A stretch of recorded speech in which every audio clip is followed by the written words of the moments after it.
Hi viewers, welcome to south Indian recipe. இன்றைக்கு நமக்கு லஞ்சுக்கு ஸ்பெஷல் பார்த்திங்கன்னா மீன் பொழிச்சது. இது கேரளா ஸ்பெஷல் டிஷ். இந்த டிஷ்ஷை எப்படி செய்யலாங்கிறத தான் இந்த வீடியோவில் நம்ம பார்க்க போகிறோம். வாங்க. நான் இன்றைக்கி 3 அயிலை மீன் எடுத்திருக்கேன். இந்த அயிலை மீனை நல்லா கழுவி சுத்தம் பண்ணி எடுத்துக்கலாம். மீனை நல்லா கழுவி சுத்தம் பண்ணி எடுத்து வச்சாச்சு. இதில் பார்த்திங்கன்னா இடையிடையாக சின்ன கீரல் போட்டு வச்சுருக்குறேன், ஏன்னா இது மசாலா பிடிக்கிறதுக்காக. அப்புறம் இதுக்குள்ளே மசாலாக்களை பார்த்திங்கன்னு சொன்னாக்கி இதில் வந்து தனி மிளகாய்த்தூள், மஞ்சள் தூள், மிளகுத்தூள், ஜீரகத்தூள், அப்புறம் உப்பு, இஞ்சி பூண்டு விழுது, கொஞ்சமாக மல்லிப்பொடி. இதை வந்து அரை லெமன் எடுத்து வச்சுருக்கேன். இதை புழிஞ்சு இதை நல்லா மிக்ஸ் பண்ணிக்கணும். மசாலாவை நல்லா மிக்ஸ் பண்ணிக்கணும். உப்பு கரெக்டாக இருக்கான்னு பார்த்துக்கணும். இப்போ நம்ம என்ன பண்ணணும்னா இந்த மீனில் அப்ளை பண்ணணும். நல்லா ஃபுல்லாக மசாலா பிடிக்க முடியாது.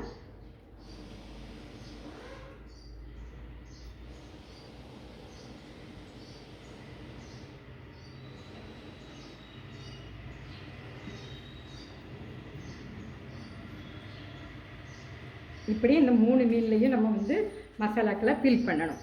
ஃபில் பண்ணி ஒரு 1/2 hour அதை ஊற வைக்கணும்.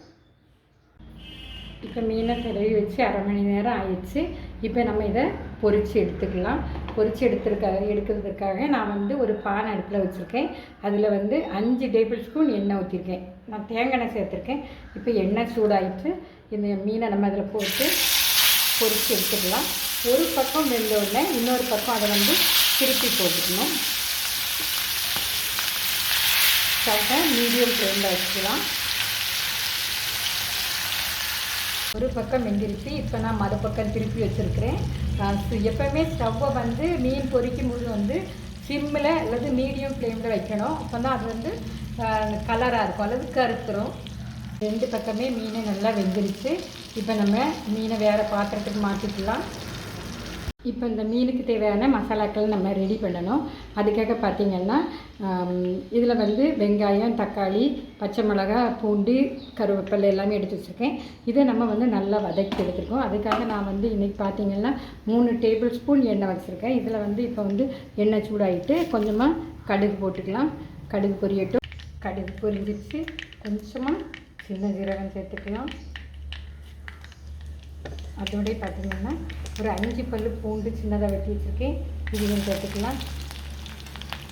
அதோட கொஞ்சமாக கருவேப்பிலையும், இது பச்சை மிளகாய் 2 மிளகாய் எடுத்து 4 வெட்டி வச்சுருக்கேன், கட் பண்ணி அதையும் நம்ம இது கூட சேர்த்து நல்லா வதக்கி விட்டுக்கலாம். எண்ணெயில் வேகும்போது நல்ல ஒரு ஃப்ளேவர் கிடைக்குங்க. இப்போ வந்து இதில் வந்து சின்ன வெங்காயத்தை நான் வந்து சின்னதை வெட்டி வச்சுருக்கோம். இதை நம்ம இது கூட சேர்த்துக்கலாம்.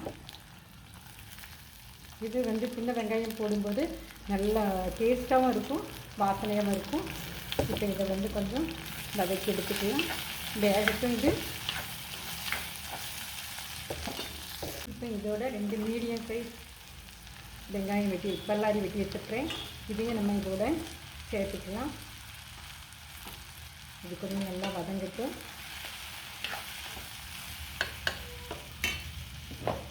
சீக்கிரம் வதங்கிறதுக்காக கொஞ்சமாக நம்ம வந்து உப்பு சேர்த்துக்கிடுவோம். ஏற்கனவே மீனுக்கு நம்ம உப்பு போட்டோம். இப்போ இந்த மசாலாக்களுக்கு தான் உப்பு சேர்க்கணும். ஸோ இந்த அளவு உப்பு போதுமானது. இப்போ வெங்காயம் நல்லா வேகட்டும். வெங்காயம் வெந்துடுச்சு. இந்த ஸ்டேஜில் வந்து நம்ம வந்து 2 மீடியம் சைஸ் தக்காளியை சிறுசாக கட் பண்ணி எடுத்து வச்சுருக்கிறேன். நம்ம இதோட ஆட் பண்ணிக்கலாம். தக்காளியை வெங்காயத்தோடு நல்லா வேக விடுவோம். தக்காளி வெங்காயம் எல்லாமே நல்லா வதங்கியிருக்கு. இப்போ நம்ம இதுக்கு தேவையான மசாலாக்களை சேர்த்துக்கலாம். என்னெல்லாம்னு பார்த்திங்கன்னா மஞ்சப்பொடி, தனி மிளகாய்த்தூள், ஜீரகப்பொடி, மல்லிப்பொடி. இதை நம்ம இது கூட சேர்த்து நல்லா மிக்ஸ் பண்ணி விடலாம். மசாலாவோட பச்சை ஸ்மெல் போக முடியாது நல்லா வேக வச்சுருக்கிறேன். இப்போ இதை வந்து இனி தொக்கு பதத்துக்கு வர்றதுக்காக கொஞ்சமாக தண்ணி சேர்த்து இதை நல்லா வேக வச்சு எடுத்துக்கலாம். உப்பு சரியானு பார்த்துக்கணும்னா, இல்லைன்னா கொஞ்சமாக உப்பு ஆட் பண்ணிக்கலாம். மசாலா நல்லா தொக்கு பக்குவத்துக்கு ரெடி ஆயிடுச்சு. இந்த ஸ்டேஜில் வந்து கொஞ்சமாக நம்ம மிளகு பொடி போட்டு ஸ்டவ் ஆஃப் பண்ணிக்கலாம். இதை நல்லா கிளறி விட்டுக்கலாம். வாசனையாக இருக்கும், அதுக்காக தான். சரி, நம்ம மீனை இனி இந்த வாழை இலையை தான் வச்சு வேக வைக்க போகிறோம். அதுக்காக என்ன பண்ணணும்னா இந்த வாழை இலையை தீயில் இப்படி லைட்டாக நம்ம வாட்டி எடுக்கணும். வாட்டி எடுத்தாக்கி இந்த இலை வந்து சீக்கிரமாக கிழியாது. இப்படி இந்த தீயில் வாட்டி எடுத்துக்குவோம். இலையை நல்லா வாட்டி எடுத்துருக்குறேன், அப்படின்னா தான் அது வந்து கிழியாது. இப்போ இதுக்கு மேலே ஒரு இலையை நம்ம வச்சுக்கலாம். வச்சுட்டு கொஞ்சமாக மல்லி இலை,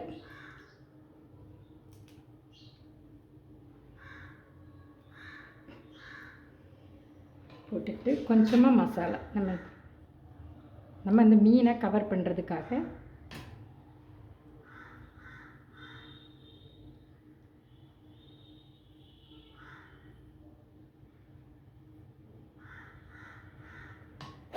இதுக்கு மேலே வந்து நம்ம இந்த மீனை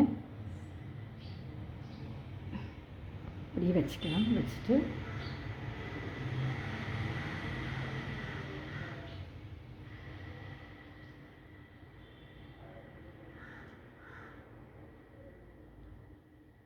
இது இந்த மீனோட இந்த மசாலாக்களை சாப்பிடும்போது வந்து ரொம்ப டேஸ்ட்டாக இருக்கும்.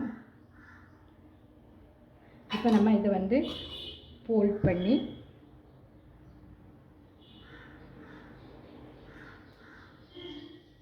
இந்த மசாலா வந்து வெளியில் வராமல் நம்ம கட்டி வாழை நாரால் இப்படி வாழை நாரை வச்சு நம்ம கட்டி எடுத்துக்கலாம். இப்படி ஃபோல்டு பண்ணி இதை வந்து இந்த நாரை வச்சு நம்ம என்ன செய்யணும், 2 பக்கமும் நல்லா கட்டி எடுத்துக்கணும். இப்போ பார்த்திங்கன்னா மீனை வந்து நான் வாழை இலையில் நல்லா கவர் பண்ணி வச்சுட்டு, இனி இதை வந்து என்ன பண்ணணுன்னா ஒரு பேனில் கொஞ்சமாக எண்ணெய் சேர்த்துருக்குறேன். இப்போ இதில் வந்து நம்ம என்ன பண்ணணும்னா கட்டி வச்சுருக்கிற அந்த மீனை வாழை இலையில் இதில் சேர்த்துக்கலாம். சேர்த்துட்டு ஒரு மூடி போட்டுட்டு ஒரு பக்கம் வெந்த உடனே மறுபக்கம் நம்ம திருப்பி வச்சுக்கலாம். இது ஒரு பக்கமாக வெந்திருக்கும். இனி நம்ம வந்து இதை வந்து மாற்றி போட்டுக்கலாம்.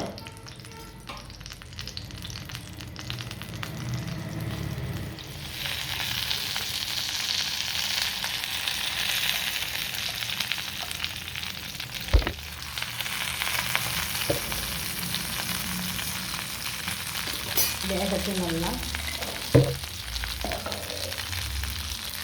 நல்லா வெந்திருச்சு. இனி நம்ம இதை வந்து ஸ்டவ்வை ஆஃப் பண்ணிட்டு எடுத்துக்கலாம். எம்மியான டேஸ்டியான கேரளா ஸ்பெஷல் மீன் பொரிச்சது ரெடி ஆயிடுச்சு. இப்போ இதை எடுத்து நம்ம ஓப்பன் பண்ணி பார்ப்போம். கேரளா ஸ்பெஷல் மீன் பொரிச்சது ரொம்பவும் அருமையாக வந்திருக்கு. பாருங்கள், எல்லா மசாலாக்களும் அருமையாக பிடிச்சி. வாவ்! இதை உங்கள் வீடுகளில் செய்து பாருங்கள். லைக் பண்ணுங்கள், ஷேர் பண்ணுங்கள், மறக்காமல் சப்ஸ்கிரைப் பண்ணுங்கள். தேங்க்யூ ஃபார் வாட்சிங் மை வீடியோஸ்.